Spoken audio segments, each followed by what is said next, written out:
What's up, y'all? Y'all know what it is. It's Zach with Living Corporate. And we have real talk with real people in a corporate world. And this real talk is doing what? Centering and amplifying underrepresented voices at work. And man, we have a great guest. We have a great guest. Really excited to have Dr. Richard Orbé-Austin. Is that right? Is it Orbé? Yes, like sorbet. Hey, smooth like sorbet. Orbé, what's up? Bars. Dr. Orbé-Austin is a psychologist. I don't know why I started off like that. Is a psychologist and partner of Dynamic Transition Psychological Consulting, a career and executive coaching consultancy in New York City. Dr. Orbé-Austin has worked in the field of career and executive coaching for over 15 years and was the founding director of NYU's Graduate Student Career Development Center. Goodness gracious. In this capacity, he served in the strategic vision and led a team responsible for managing the career needs of over 14,000 graduate students in over 100 different disciplines. Prior to his tenure at NYU, Dr. Orbé-Austin served in a variety of leadership roles, including as the Chief Diversity Officer at Baruch College City, University of New York, and as the president of the NY Association of Black Psychologists. Okay, so he's certified. Again, see, people come on this, you know what I'm saying? People, will subversively kind of ask me like, well, who do you even have on your podcast? Y'all be trying to talk to me. It's really a function of colonial white supremacy, but we ain't going to talk about it right now. How y'all try to come in and challenge the credos of this show. But you know what I'm saying? We have real ones over here. So don't test us. Okay. Do not test us, mess around and, you know what I'm saying? Pull your card. Don't play. Dr. Orbé-Austin's opinions and writings have appeared in a variety of publications, including Forbes, Fast Company, Diverse Executive, and Thrive Global. He's earned his PhD in counseling psychology from Fordham University's Graduate School of Education and his BA in psychology from NYU. His book, Own Your Greatness, Overcome Impostor Syndrome, Beat Self-Doubt, and Succeed in Life, published by Ulysses Press, co-authored by his partner, Dr. Lisa Orbé-Austin, will be released in April 2020. The goal of this book is to provide a systematic way to eradicate imposter syndrome and help readers find their power so they can utilize it for their own goals and lead a more balanced life. What a bio. I feel like I got to drop some air horns just for the fact that was very, very dense and all very substantive and impressive. What's up? Come on, drop them right here. That's a flex bomb. I meant to drop this. But keep them both in, sound man. Don't drop them. Come on, let's go. How are you doing, Dr. Austin? Dr. Orbé-Austin. I am wonderful, Zach. It's a pleasure to meet with you and your wonderful audience. So I'm thrilled to be chatting with you today. Now, look, I don't want to spill too much tea, but I know your cousin, right? And his name is not Orbé-Austin. It's just Austin. Can you talk a little bit about the last name? So, yes, I want to always tell the story about anytime my wife and I go and present anywhere and we introduce ourselves, people kind of give a look. And then I have to start by saying, look, just to get out the way, we are not brother and sister. We're actually husband and wife. So when we got married, I actually took my wife's name. So her name was Lisa Orbé and my name was Richard Austin. And as we joined our families, we joined our names. And so it's not traditional, I think, for a lot of people in the society to see a man do that. So I think it throws people off. So I'm always thrilled to kind of talk about, equity and equality and really being able to join families in that way. You know what? And shout out to you. You know what I mean? Because, you're rejecting patriarchy one bold move at a time. It's interesting how we've normalized the idea that women's last names are just erased. You know what I mean? Mm-hmm. And it's not, it's not really cool. You know what I'm saying? Now, look, did my wife take my last name? Yes. Okay. Would I hyphenate? Probably not, because I'm not really that strong. I'm pretty insecure as a man. You know what I'm saying? But look, it takes a real man. But it takes a real man to, to admit that. Because it's funny, people be talking, I can come on this podcast and I can talk about rejecting patriarchal systems and, all these kind of things. But then you ask me want to, any type to supplant any privilege that I may have. I'm over here like, hold on a minute, that player. Wait a second. We ain't gonna just, I'm not giving it up. Nah, but all jokes aside, that's awesome. I love that. And I was very curious about it from the beginning. And yes, definitely shout out to Mrs. Orbé-Austin, your partner in crime and business and life. What's up? So let's talk about your journey though, and why you got into psychology. What was the path there? So I will say that the first reason that I got into psychology was a pretty simplistic notion of psychology. So about 8th grade, I always remember developing this advice column for my classmates called Ask Dr. Rich. So at the time, I thought being a psychologist meant telling people what to do. And so, as an 8th grader with all the knowledge that I had at that time, of course, and experience, right? So why not, do that, right? So I really enjoyed being able, and at that time it was usually relationship issues that people were writing in about, and I had my little column. And again, not that I had that great of experience in relationships, but I felt like I could provide something enough for people to seek my assistance. And then as I got a better understanding of what it meant to be a psychologist, I came to realize that I could make a contribution down that path in terms of really being able to help people be their best selves. And so the background that I typically give is that I'm a son of Haitian immigrants. So that automatically means that I was destined to be a medical doctor, right? So for a long time, I thought I was going to be a psychiatrist, right? Because that fulfilled both the medical doctor side and then my desire to work on behavior. Thankfully enough, my sister became a pediatrician, my older sister. So I think she gave me some room to navigate and negotiate the reality that maybe I'm not going to actually go down that path of medicine, but continue to pursue my dream of going into psychology. And so through college, I was pre-med. I thought I was going down that path. Took MCAT, did all the things to really shape the direction of going into medical school. But then I began to know and understand when I took a internship after my junior year at Columbia University, and I had the good fortune to work with a Black male psychologist, who at the time to me was like a unicorn. So I'd never actually met a psychologist in person, let alone a Black male psychologist, and began to really know and understand that, one, it's possible to go down that route. Two, that I would have mentorship to really be able to know and understand how to navigate that path and negotiate it.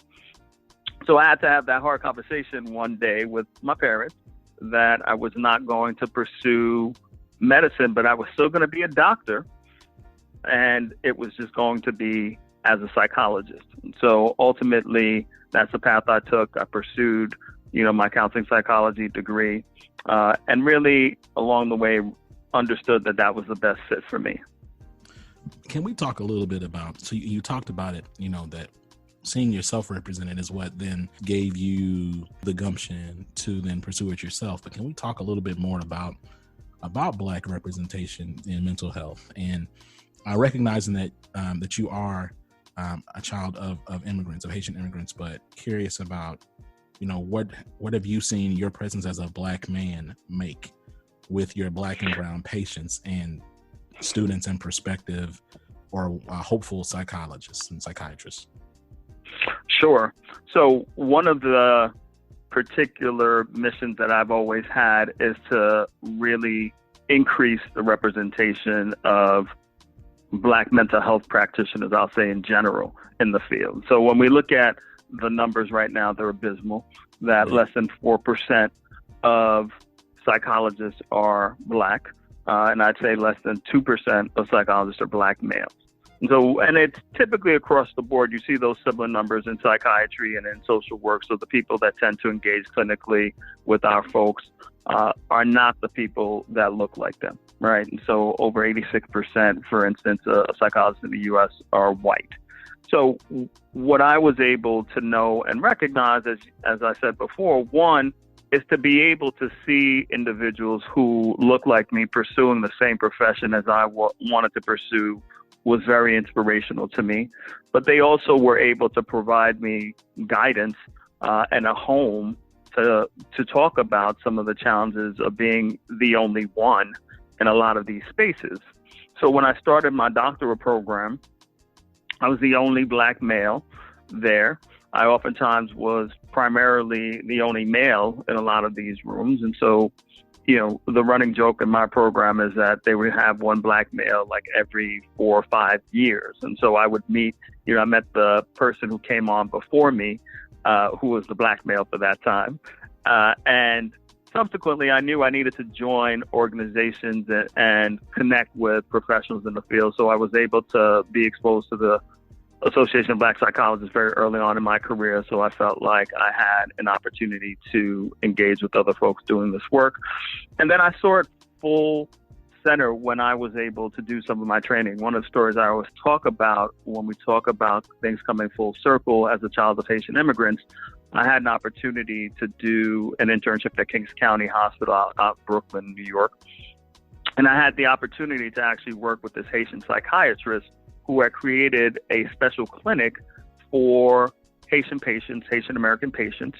And one of the things that he did as a psychiatrist primarily was to provide medication, but he recognized that a lot of these folks needed some more support. So he was able to collaborate with me to start a mini, psychology clinic where I would do therapy with some of these folks. And the fact that I could speak their language, the fact that I knew their culture, the fact that, again, I looked like them, I think was so helpful in, one, helping them to not be afraid of the journey that they were taking through the mental health landscape.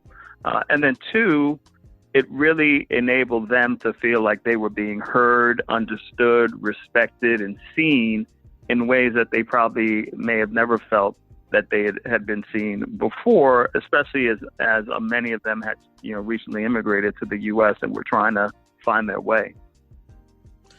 And so, it's interesting to your earliest point around like this representation in the space being abysmal. Like it's challenging too. Like as someone who has at various points in their life, like pursued like psychiatry or therapy or like just talking to somebody, right?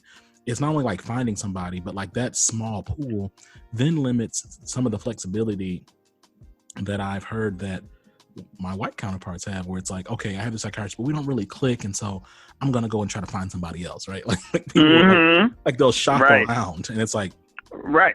Like for me, like it's kind of like, well, dang, I mean, he and I don't really vibe on this level, or she and I don't really agree about this, or whatever the case may be. But she looks like me, and she at least empathizes with the bulk reality of my experience. So don't let me be picky. I'm just gonna stay here. Mm-hmm. Yeah, and it becomes a challenge, especially when folks reach out to me and say that they're looking for some level of support, and they say, hey, I want an African-American therapist. And typically, I do say to shop around to find a fit, right? And so I want to give them as many options as possible. I end up being able to give, hopefully, on, the better end, 3 to 4 options.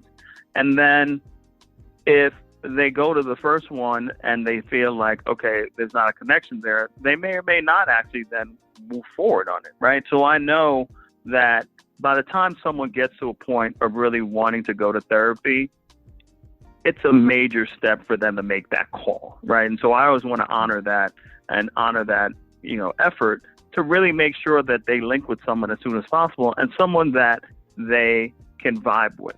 Right? Because yes, someone could look like you, but if you don't feel comfortable enough to be open and vulnerable to them, then it's just not going to work. Right?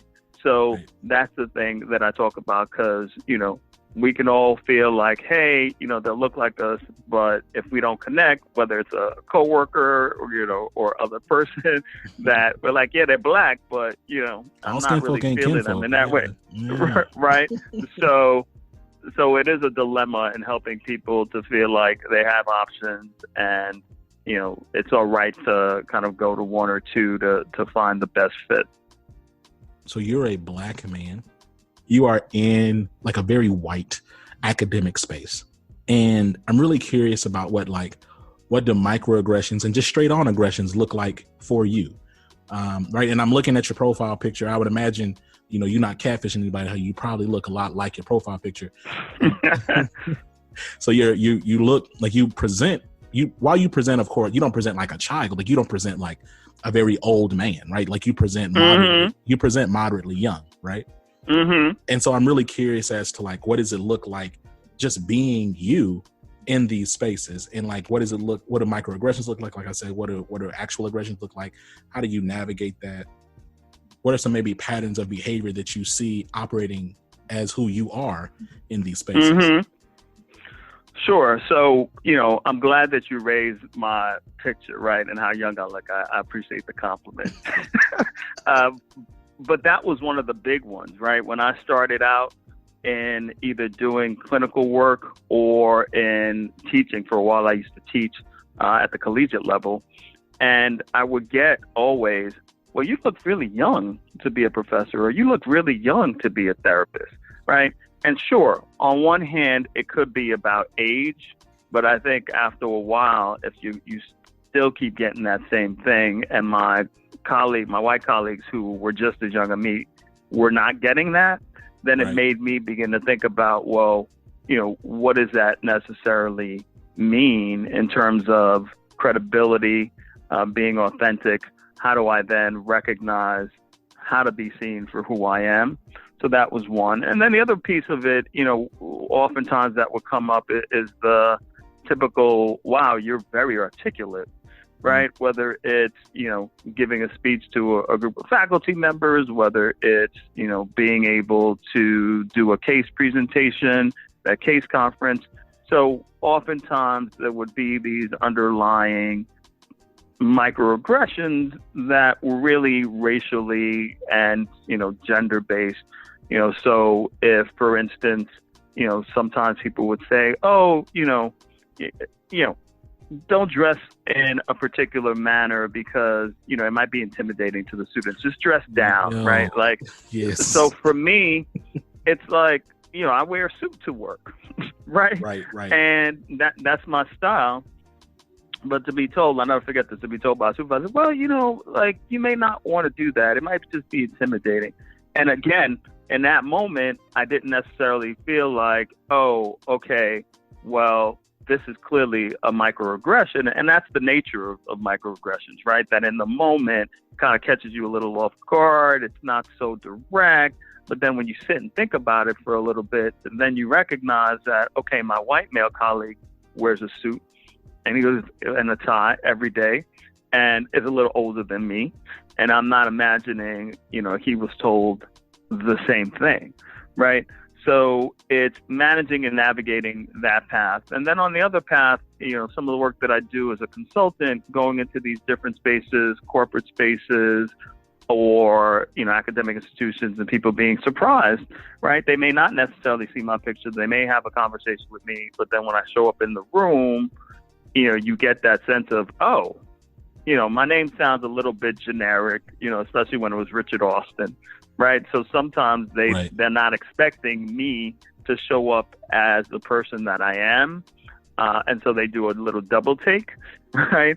And then they catch themselves, right? And so I get that, right? But I've always said, to be quite honest, that my PhD has provided me access to many spaces that I otherwise wouldn't have had because of who I am, right? That those three little letters enable me to step into rooms that otherwise I'd be shut out of. And when I'm in those rooms, I can then take up my power, even though there is some level of pushback against it. And so, it's interesting because I've spoken with folks. We have some mutual connections, and some of them also have like some really prestigious degrees. And so the conversation that I'll have with some of those folks is something like, my education and my profile can like preemptively trigger fragility and insecurity with my peers because they see the additional letters after my name, or they see and then but I'm curious, like, have you ever experienced that yourself, or do you think that's a bit more masked because of the fact that you're in like more formal academic spaces?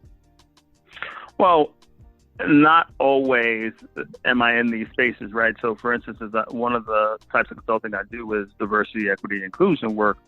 And in those spaces, particularly when I'm in corporate rooms where, yes, they can get that, I have those three letters, but there is pushback, against some of the things that I may have to offer, I think, because of, who I am and what I may represent. Right. And so we, go into some of these spaces knowing that people might talk about wanting to do the work, but when it's time to do the work and when the work that's being guided by a Black male is not what you want, then there can be a particular level of backlash or, aggressive pushback that needs to be navigated, negotiated. And so then, and I think that leads us well into, no, I'm gonna pause on this actually, because like we have not formally talked about this on the podcast, but I think it leads well into like the main topic that we're going to get into today, which is imposter syndrome. Can we talk a little bit about like gaslighting and like what that is, and then perhaps how gaslighting can tie into imposter syndrome or exacerbating imposter syndrome?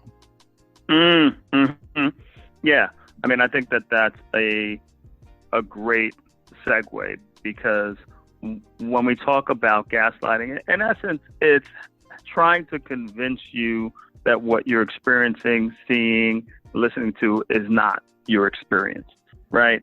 That if someone makes a clearly racist, sexist, homophobic comment, clearly has done something offensive, and they say to you, well, that's, you're reading too much into that, right? Or, I don't really understand how you came to that conclusion, right? And in the workspace, again, it's very difficult, especially if there's a power disparity, right? Like if this person doing the gaslighting is a supervisor or a senior peer, it's difficult to feel confident and comfortable enough to push back. And then two, ultimately, it's hard to then feel like you can win, right? Because if someone is in their particular stance, it's very difficult to argue it unless you have, video recordings and you play it back and you're like, yeah. Because they could say, well, I don't remember saying that. Or, no, that's not what I said, right? And then you're left to kind of say, no, this was my experience. This is what I heard. And if you don't have the data, so to speak, they may just dismiss it, right? They say that you're just being sensitive, or you're playing the race card, or you're doing this. And then you're left totally powerless to really be able to make your argument stick. Or situations where they say, well, like to the point I'm on race card is, maybe it's the fact that you're just not good enough. And so now you're leaning back on this as an excuse. Yeah. Well, so let's talk about this then. Let's talk about the concept of imposter syndrome. Like in season 1, it was like one of our first episodes, actually. We were talking about imposter syndrome, but we really didn't get into like the science of it. We more so talked about like believing in yourself and, knowing who you are and not trying to be fake, right? Being authentic. But we didn't get into like the neuroscience and like the genuine psychology of imposter syndrome and how it relates specifically to Black and brown people. Can we talk a little bit just about what imposter syndrome is as a concept and how you would define it medically? Sure. So first off, I will say that imposter syndrome is not a diagnosable disorder, right? So It was first coined by two psychologists, Pauline Clance and Suzanne Imes, in actually 1978.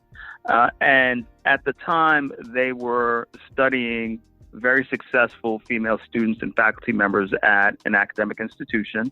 And what they noticed is that these women who seemingly were high achievers did not feel as such, right? They felt that they were frauds. They felt that they were going to be exposed as not smart enough, not good enough. They, again, thought that they were imposters.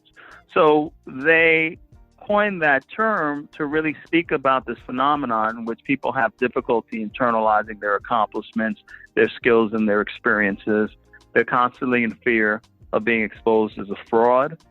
And as a result of that, they tend to overwork to compensate for their perceived lack of ability.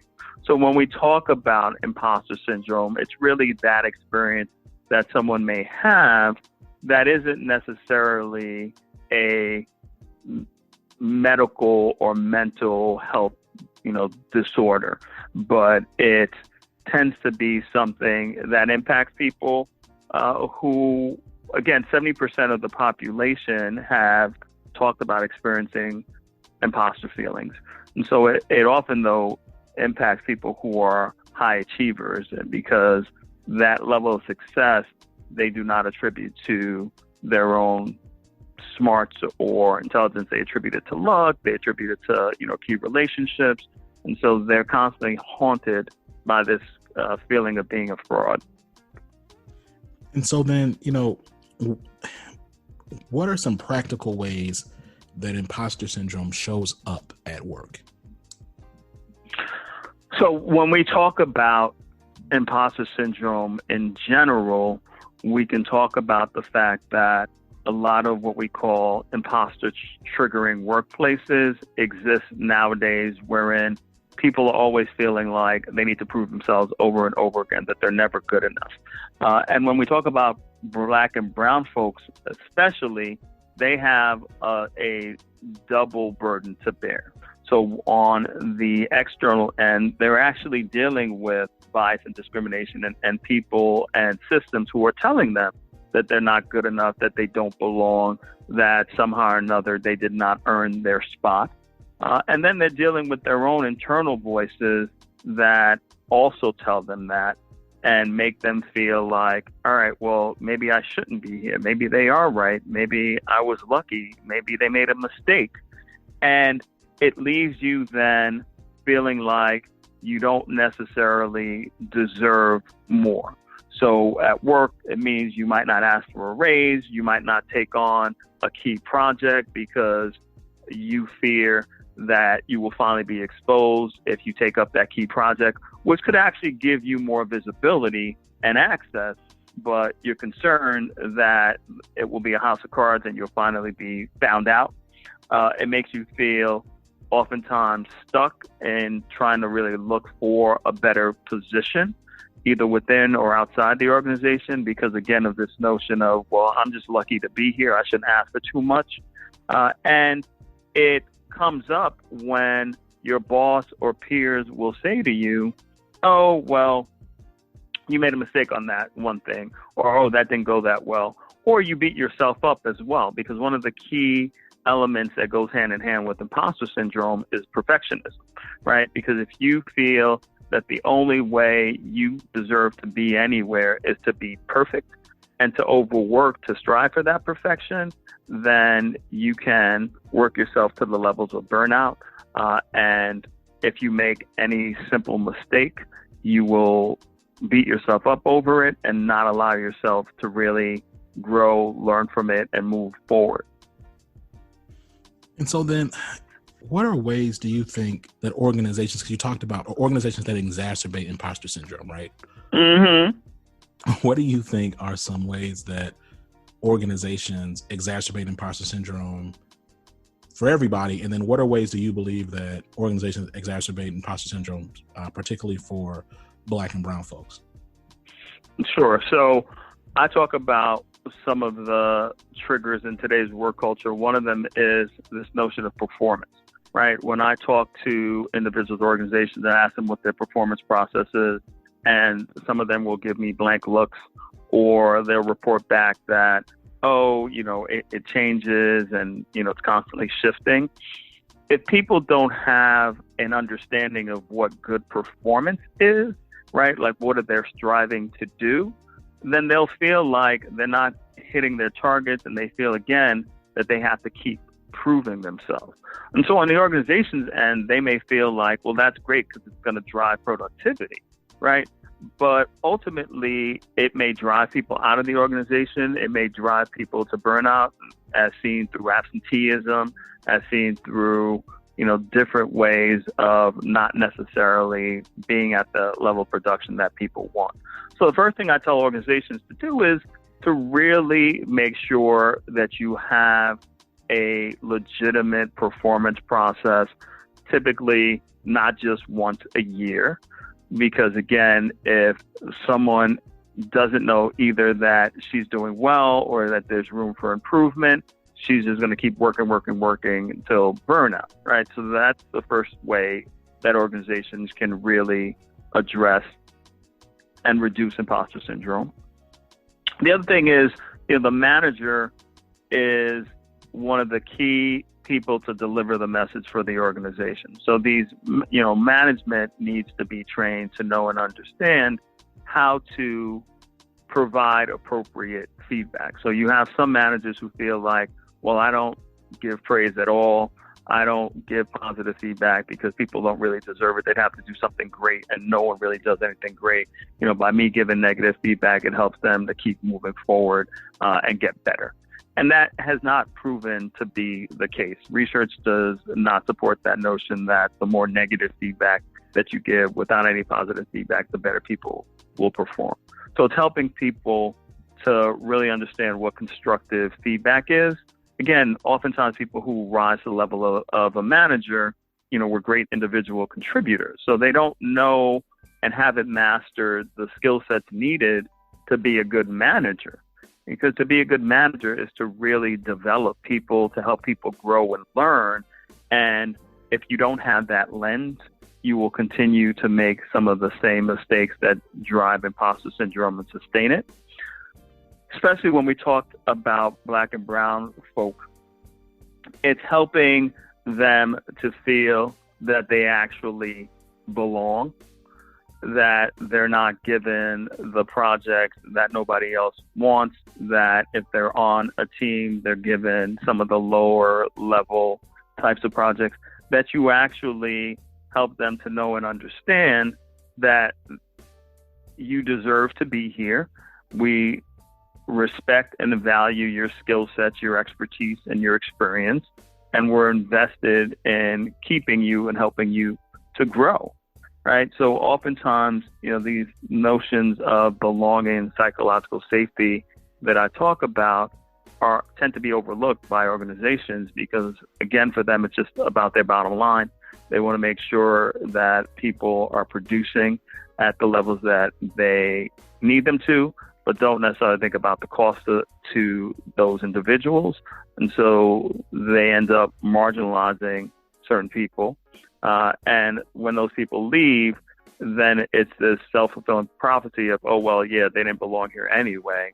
And they don't really learn and understand that, well, maybe it was the organization that didn't create a welcoming up space for them to actually excel.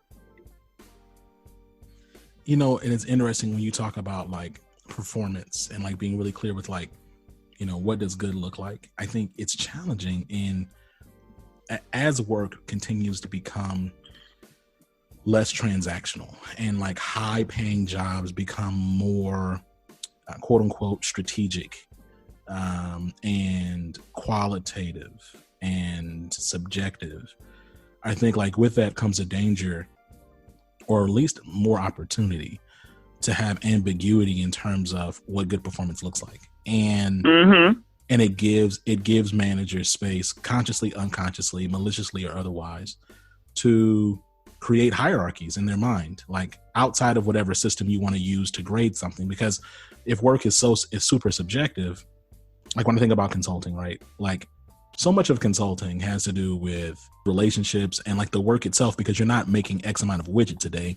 You're putting together a PowerPoint or you're writing a paragraph. And so much of those things are, again, like just inherently subjective, like PowerPoint design. I mean, and I know there's plenty of folks who hate PowerPoint, but there's some PowerPoints that look great to some folks and look terrible to others. There are some people who love the way that you have us run a meeting, and there's people who think it's the worst thing in the world, right? So it's like, I guess my question to you is, as we continue to think about the future of work, and we think about the more soft skills are going to be needed to do the type of work that that's going to be left, when you think about what automation is going to pick up and kind of like what we're going to then pick up after automation digs through the rubble of work.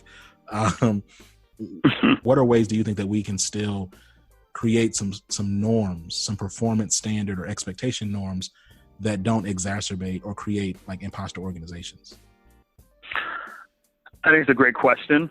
One of the things that immediately comes to mind is, one, being able to acknowledge just the level of inherent bias in the process as a whole, right? Mm-hmm. That we as humans And we as machines tend to have bias, right? So a lot of organizations are really all about technology and AI and AI ultimately will reduce, bias and discrimination. And then when we look at, some of these apps that, when you take a picture, they can't recognize black faces or they recognize them as monkeys. We know that people make these particular programs and artificial intelligence. So being able to constantly understand, be on the lookout for the level of bias that exists in performance reviews. So one of the things that my wife and I talk about, we do some work around gender bias. And one of the presentations we talked about is that women tend to get more vague feedback that does not allow them to, again, think about ways to improve. So, you said this term strategic before, and that's something I will say to you that comes up a lot, that women will be like, well, you need to be more strategic. And I always say to my female clients, ask them what that means, right? What does that look like, right? Men tend to get much more tangible, concrete feedback about how to improve.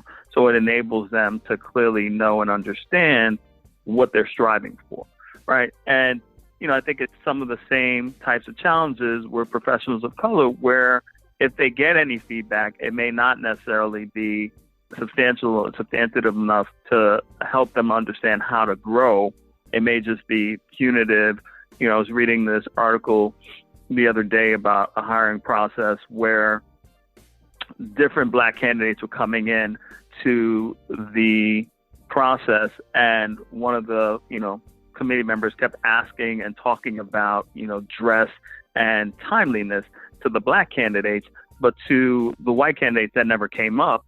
And thankfully, there was someone else on the committee who noticed that and said, I have a question for you. Like, why is it that you're asking questions about timeliness and dress to, certain candidates and not others? And why is it that the candidates you're asking it about are the black candidates? And the woman, was able to, thankfully enough, say, well, I used to, supervise this black woman, and she used to come in late all the time. And, I wasn't really happy about that. So I really wanted to kind of, make sure that that was talked about. Right. And so you see that she was able to even pinpoint it, right? That this was not even unconscious bias. It was conscious bias of saying, hey, this is something that is not acceptable. And then we have the issues related to like hair discrimination now, which is a big thing that, in 2020, we're still talking about how people wear their hair as a means of, determining whether or not they belong in an organization is just unfathomable to me. So organizations have to be honest with the bias in their processes and in the leadership norms and culture, and continue to attack it, that it's a lifelong learning process, that it's not this, okay, we're good now. We did some diversity, equity, inclusion work, and we got our certificate, so we're good to go, for the next 50 years, right? It's right. Really institutionalizing that process. It's really saying, how are we enabling all the different people who come into our organization to feel that they belong, that they're psychologically safe, that there is room for them here.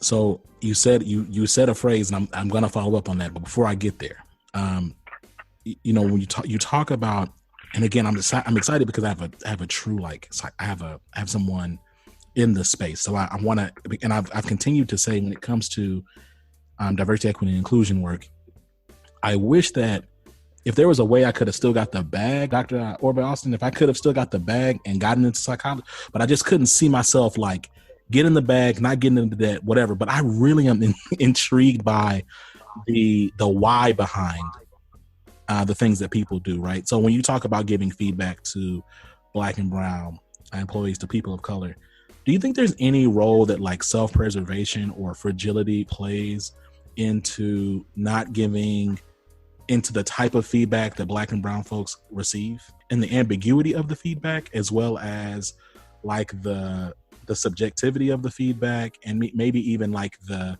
the lack of substance in the feedback itself? Like, do you think that fragility or self-preservation plays into that? Yes, most definitely, because giving feedback is a very difficult, uncomfortable thing to do, and you can be called out when you're giving the feedback as to the things you're lacking in doing, right?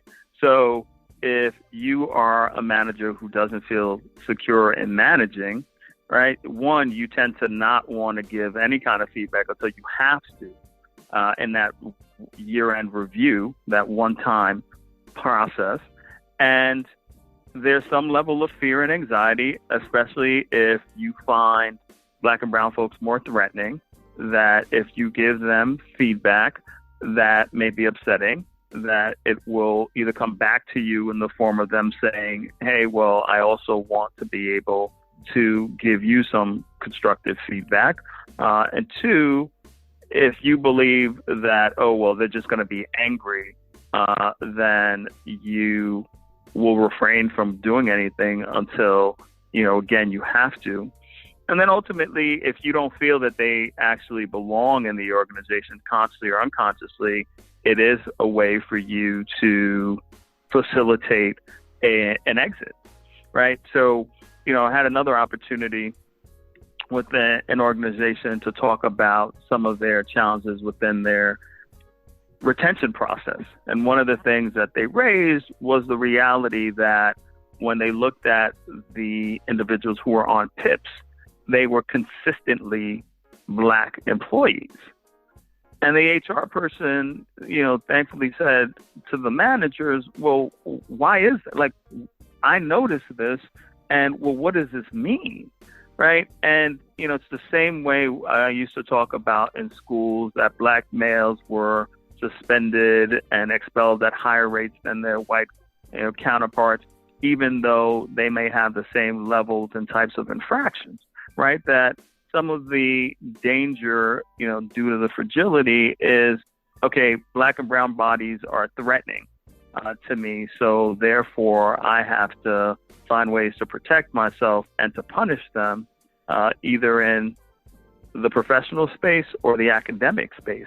So there was a case the other day where a young Black male had the police called on him in his collegiate classroom because he refused to move his seat.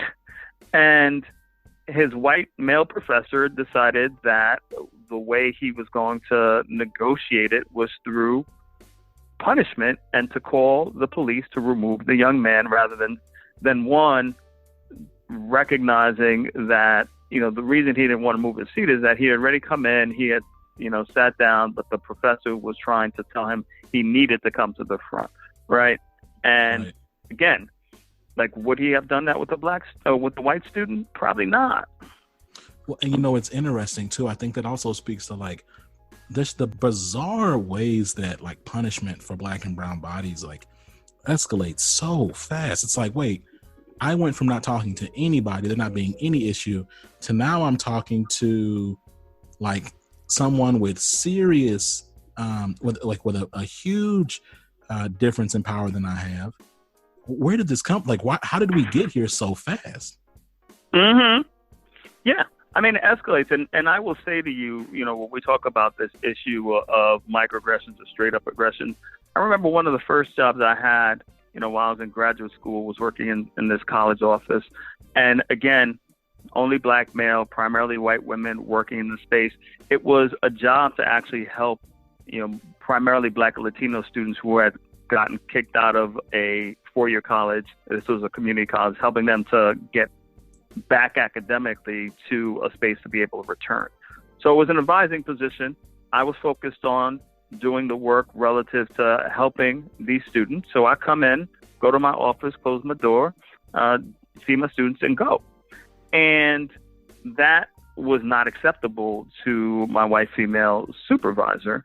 So she decided that she needed to watch me or kind of know and understand what it was that I was doing.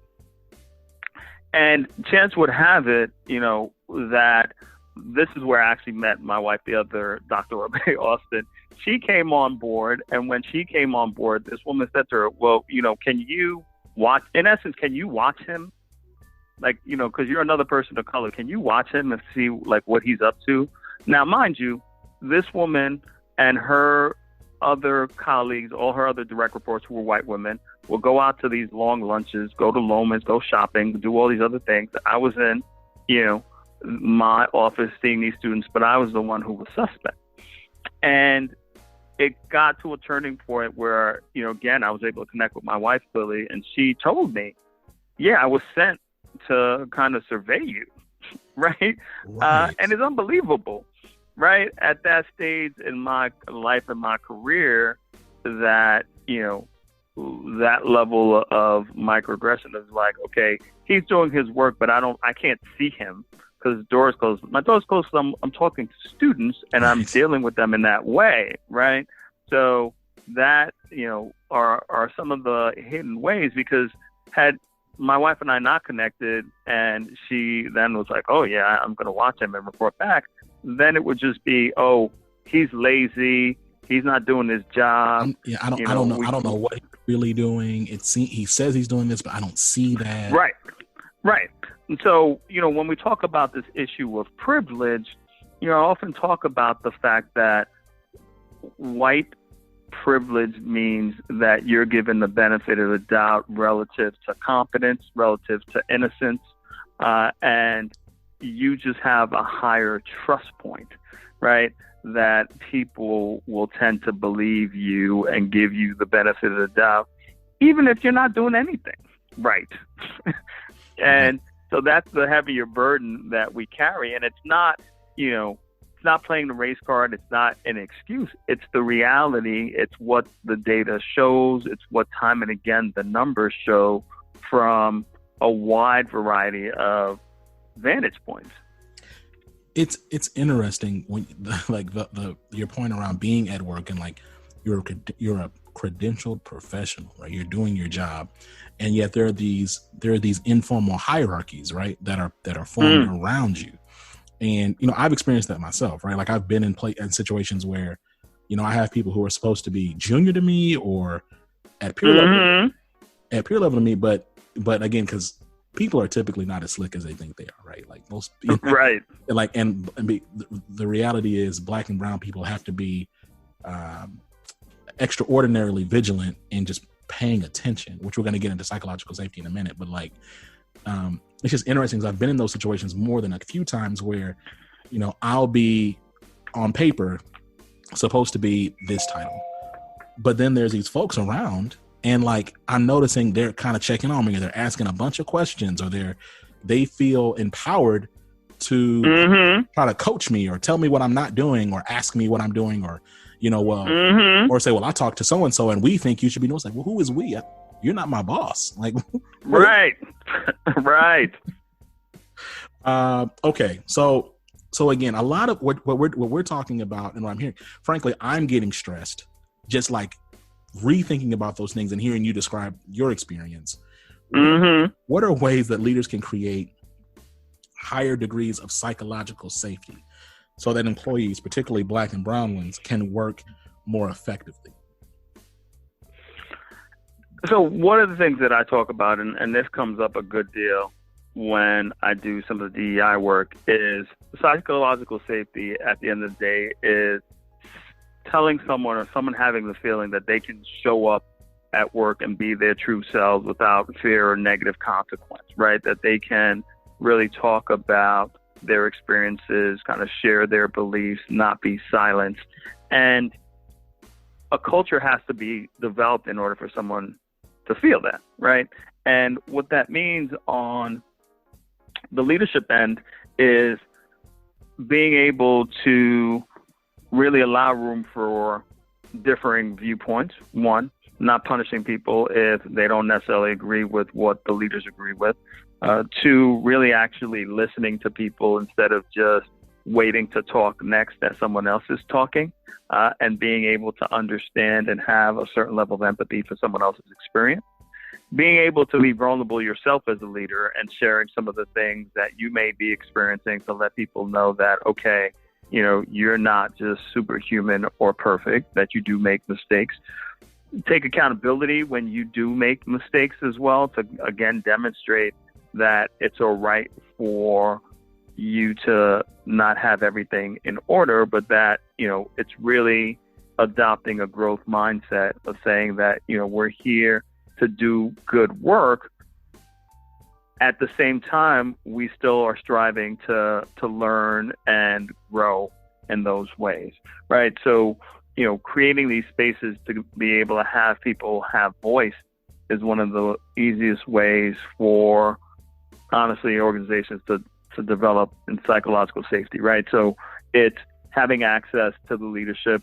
When I meet with people and I talk about, well, how often do you talk to even your manager? And they're like, oh, we meet maybe once every 2 or 3 months. And, my mouth is like totally like open, like, yeah, that's not good, right? Like, you have to be able to build relationships with your manager. Your manager has to be able to know who you are, not just, again, as someone filling a space and making widgets, but what are your aspirations? What are your hopes and dreams? What are your plans for being in this organization? And because so much management training is lacking or is not as in-depth as it needs to be, a good deal of managers feel ill-equipped to have some of these conversations. And so they just have very much transactional types of engagements with their direct reports, wherein they're just wanting to know, okay, did you do X project? Let's do a check off, rather than really taking the role as coach, mentor, growth agent. And so then let's talk a little bit about what can individuals do to combat imposter syndrome, right? So like we talked about at the organizational level, but what can individuals do? So we talk about in our book this model that we created called the 3 C's model, which stands for clarify, choose, create. And it starts with really clarifying your imposter origin story. So we all have origin stories, and some of us are better at really being honest with it than others. But it's being able to know and recognize, well, what may have triggered or started this imposter journey.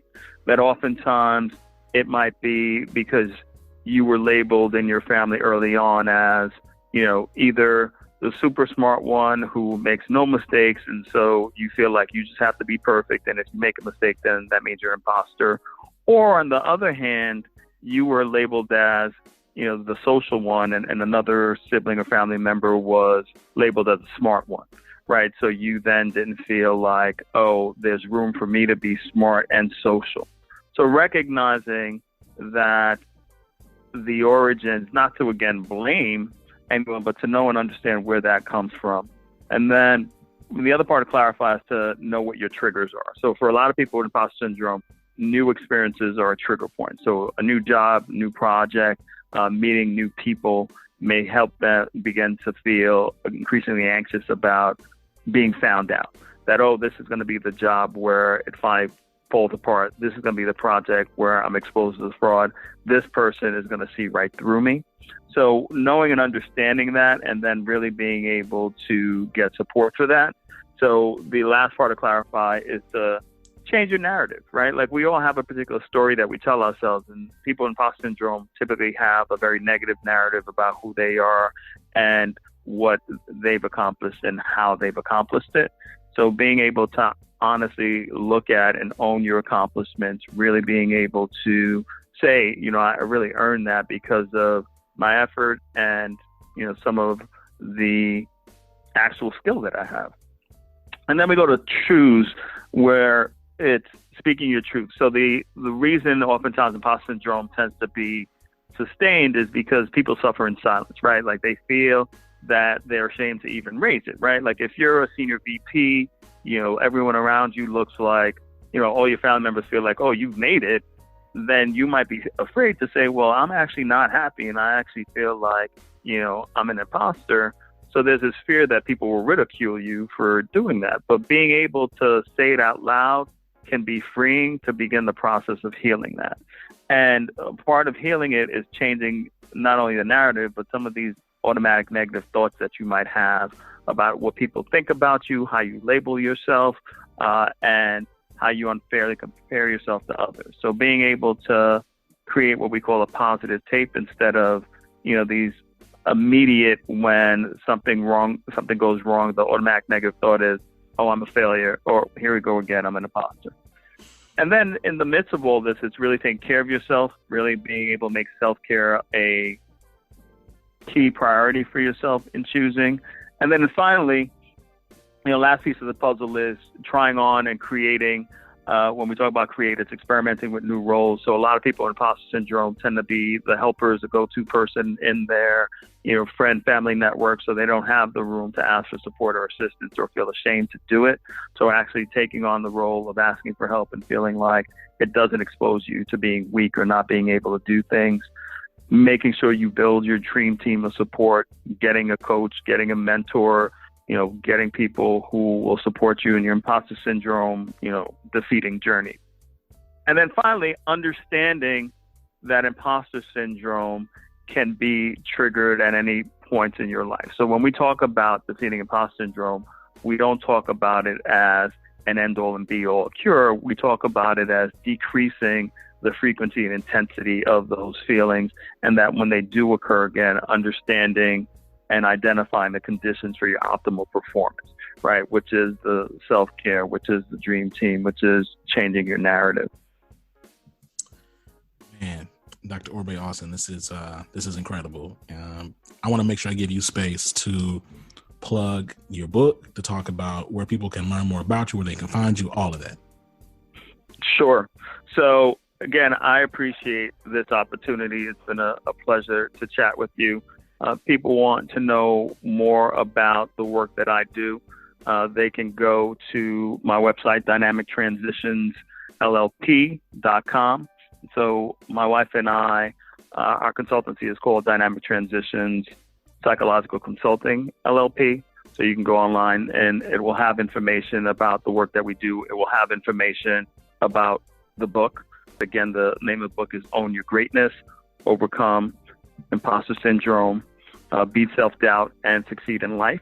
And one of the things that we felt was important when we wrote the book was to have it be something dynamic and alive. So a part of it talks about, the experience of imposter syndrome, but it also then has activities for you to do to really help in overcoming imposter syndrome. So it's not necessarily solely just an academic guide to things. It's actually some practical tips and applied types of activities that will enable you to move forward in living your best life.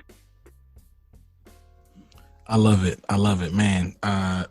It's just been great. I'm just so excited because I do believe, and my goal, honestly, our collective goal, Live in Corporate, is to get more psychologists and psychiatrists on our platform, because when it comes to really making sure that we are centering and amplifying Black and brown voices and effectively empathizing with them, I think it's important to have people on who have some of the academic background and knowledge and formal understanding, not only for our own sake, because a lot of us can't afford, or for whatever variety of reasons, can't talk to, don't have those resources, but maybe this will encourage us to go seek help that we desperately need. This is as an output of being a part of an oppressive, capitalistic, patriarchal system.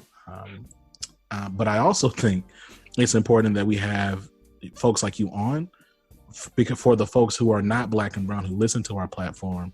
So because so oftentimes education is used as a barrier to not listen to Black people, Black and brown people, or hear our stories. This Eurocentric demand for quantitative data and research that in itself is inherently biased, but whatever. So I'm just thankful that you're here. That's what I'm trying to say. Okay. I appreciate you.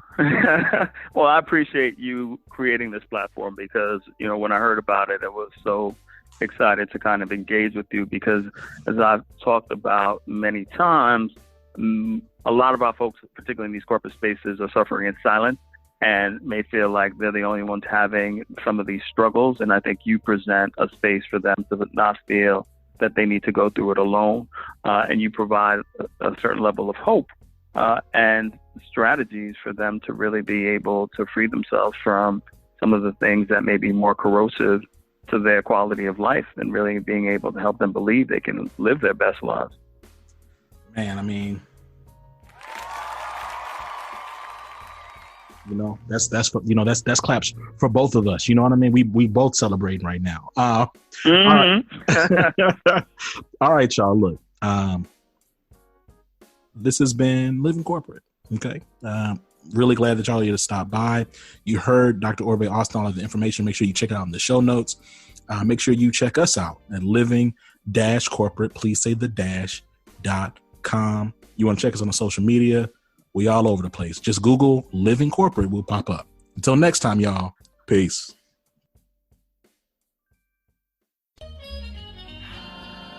Living Corporate is a podcast by Living Corporate LLC. Our logo was designed by David Dawkins. Our theme music was produced by Ken Brown. Additional music production by Antoine Franklin for Musical Elevation. Post-production is handled by Jeremy Jackson. Got a topic suggestion? Email us at livingcorporatepodcast@gmail.com. You can find us online on Twitter, Facebook, Instagram, and living-corporate.com. Thanks for listening. Stay tuned.